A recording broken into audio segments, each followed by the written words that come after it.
It was around 20,000 years ago. Humans lived in caves, hunted for food, and thought about only one thing: how to stay alive. They had no worry about tomorrow, no thought of treasure, no concept of land. Their entire world was limited to that single day's bread. But then, one day, something happened that changed the course of human history forever. Humans learned farming. It sounds like such an ordinary thing, doesn't it? Just planting a seed and harvesting a crop. But that was the very moment where a story began. A story that would go on to paint the whole world red with blood. The cave-dwelling human wandered in small groups. Here today, there tomorrow. Wherever there was prey, wherever there was fruit, that's where he stopped.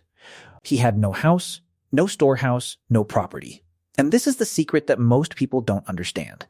As long as humans had nothing to accumulate, there was simply no reason to fight. If a quarrel broke out with another group, the solution was very simple.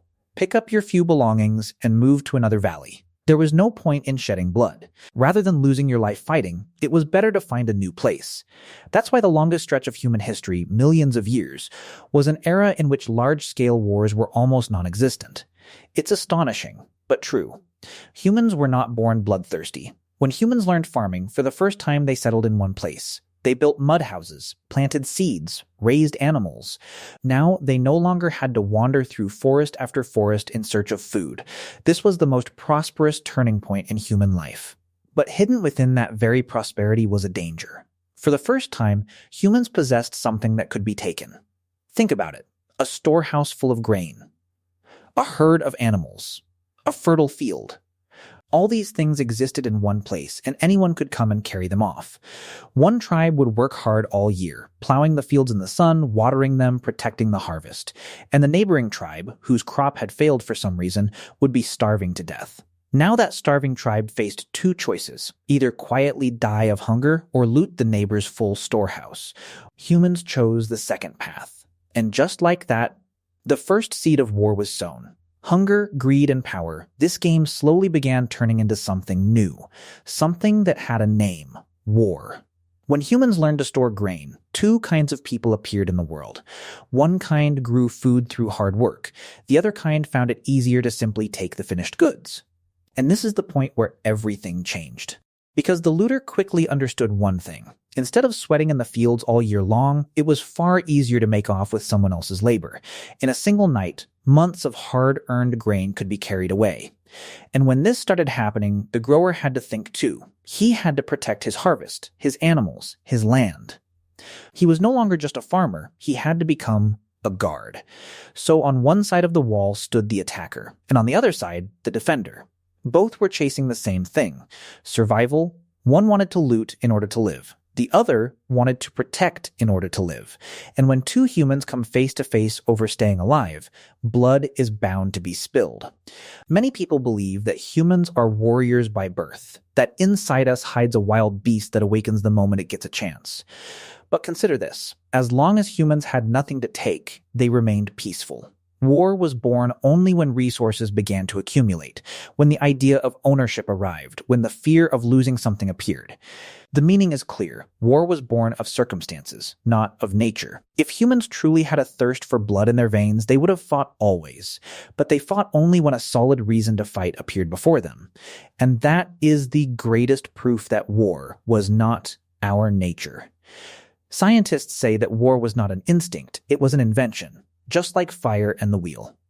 What is an invention? An invention is something humans create to solve a problem. They needed fire, so they learned to make fire. They needed to carry loads, so they built the wheel. They needed crops, so they invented farming. And when they needed to seize resources, establish power, and secure survival, they invented war. War was a tool. A tool that solved the problem of who gets the limited things. When two tribes were after the same land, the same water, the same storehouse, they needed a way to decide. And humans chose the cruelest way to decide. Whoever is more powerful gets everything. That's why humans made it for resources, made it for honor, and above all, made it for survival. It was an invention just like fire and the wheel. The only difference being that the other inventions made life easier, while this one invention began taking life away. So the question is, once it was invented, why did war never end? There were three basic reasons, and all three still exist today. The first reason: resources. Land, water, grain, wealth, all these things are limited, and everyone wants as much as possible. When demand is high and the thing is scarce, conflict is inevitable. The second reason, honor, it wasn't enough for humans just to survive. They also had to be above others. Whoever appeared more powerful was respected more, feared more, and for that honor, humans became willing to shed blood. The third reason, survival. The tribe that didn't know how to fight was wiped out, and the one that knew how to fight survived. So, over time, only those people remained who knew how to protect themselves. In a way, the result of not fighting was death. These three things, resources, honor, and survival, were the fuel that never let the fire of war die out. Do you think all of this is a matter of the old days, that today's advanced human has moved past this game? Absolutely not. 20,000 years ago, humans fought for a storehouse of grain.